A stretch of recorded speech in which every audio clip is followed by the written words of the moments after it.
Good morning and hello everyone. Today my living room is a bit special. I chose to go into the vineyards and share my reflections on today's gospel story with you from here.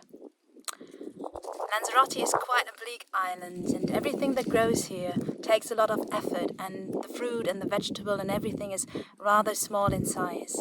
It is a difficult harvest.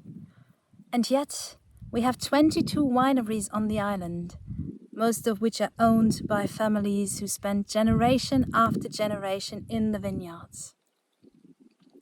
Each little plant, as you maybe can see in the back, is protected by a wall of stones, and the lava soil it grows on is not very fertile.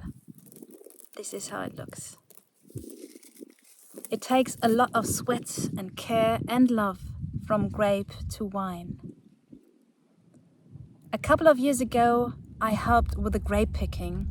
I helped on the harvest just for a day. And once the hard work was done, the landowner invited us to share a simple meal and a bottle of last year's wine. It was such an experience. Well, today, in today's parable, we also learn of a landowner who has planted a vineyard. He then leased it to its tenants and gone to another country. And then when the time comes to collect the agreed share, he sends servant after servant, but all of them are killed by the tenants, one after the other. He then sends his son, but the fate is the same. They kill the son as well. And here's me wanting to get the message across of just how loved we are by God and how He loves the world like no other. Well, this parable is of course artificially constructed. Jesus once more is the master storyteller. As with the parable of the sower and also the mustard seed, that are messages that people want to hear, that Jesus wants to convey. Not only to the disciples, but as in today's case, to the chief priests, the scribes, the elders and the Pharisees. My understanding of the parable is quite simple.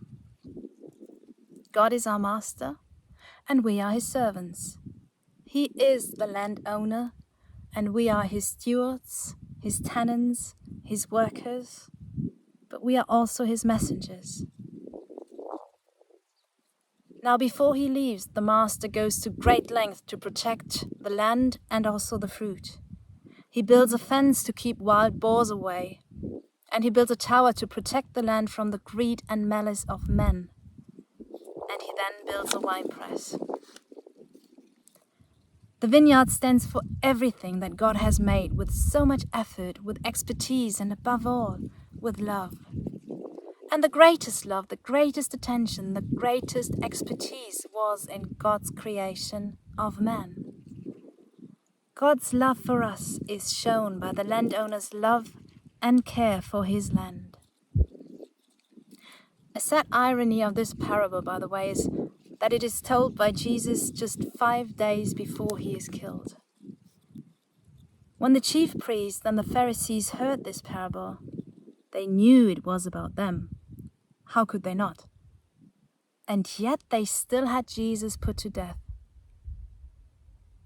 As the tenants in the story, they too must have been convinced that the true owner, that God, would never come to judge them. Yes, I think God is our true owner, and we are His beloved property. Today we are His stewards, the tenants of His vineyard in 2023. I hope we're doing better than the tenants back then. And I think we all have this underlying assurance, the concept of a loving God, not a punishing God. And especially children think of God as an old man, maybe sitting in a wooden chair, watching His creation, with open ears, open eyes, and most of all, with loving and open arms. God already had us, our being, and our abilities on His divine drawing board when there was not yet a star twinkling in the sky. God has built a fence and a tower around us to keep danger away from us. We cannot fathom just how often the wall of God's care has protected us and those we love. And yet we can be tempted at times to think that we can keep the fruits of God's vineyards for ourselves. We work hard, making our living and providing for ourselves and our families. And it is easy to forget that everything that we have is not ours, but the Lord's. Paul preached about it 2 weeks ago, and it resonated very much with me.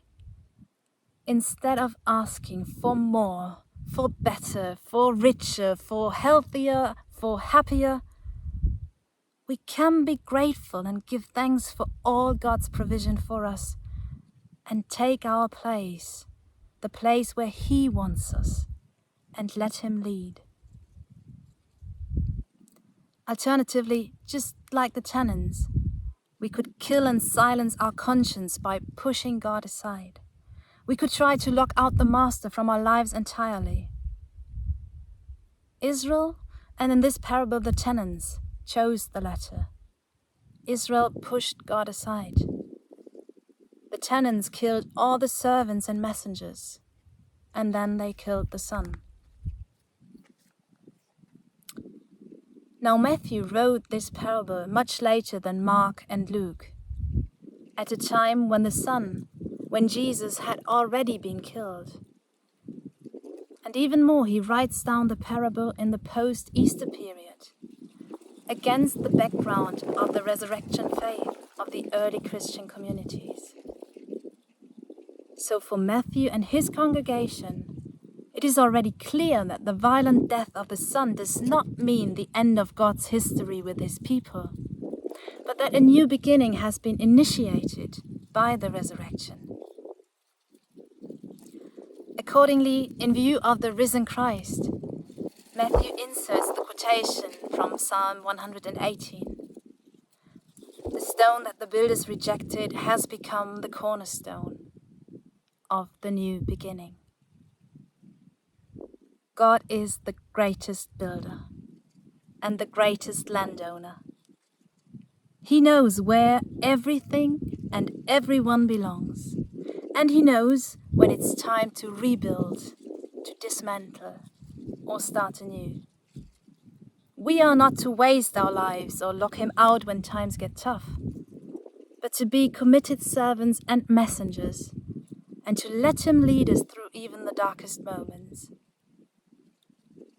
As His stewards, as His messengers, we can do our best to promote and preserve the life God intended for all. We are all part of the new Israel, and each one of us is precious and loved. So as I said in the beginning, for me, the most important message today is just how loved we are and how great a God we have. Let's be His messengers and share the good news. Let us protect His vineyard together, work for Him, and whenever we can, offer to God the fruit He so desires: faithfulness, obedience, loyalty, justice, righteousness, and above all, love. Amen.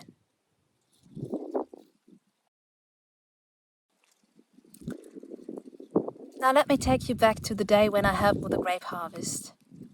It was a day in late August, a couple of years ago. And once the hard work was done, everybody was sitting around a low wooden table and we shared a meal. And then the landowner joined us. His hands were cracked and dirty and dried out from the sun. And his back was giving him quite some pain, but he wasn't complaining. He was rather quiet because he was so very tired. His shirt soaked in sweat and dust and covered in stains of grape juice. And then he hands each one of us a bag with some of the grapes of the harvest, and for just a moment, this old man seems full of life again. these are grapes from his vineyard. He loves these gnarled vines, these thin, snaky branches, and the arduous pruning. But above all, he loves the fruit. He loves to watch it grow. And then the old man raised his glass into the setting sun. The wine shimmered red, and he simply said, "The blood of the earth, by the grace of God, all are welcome at this his table."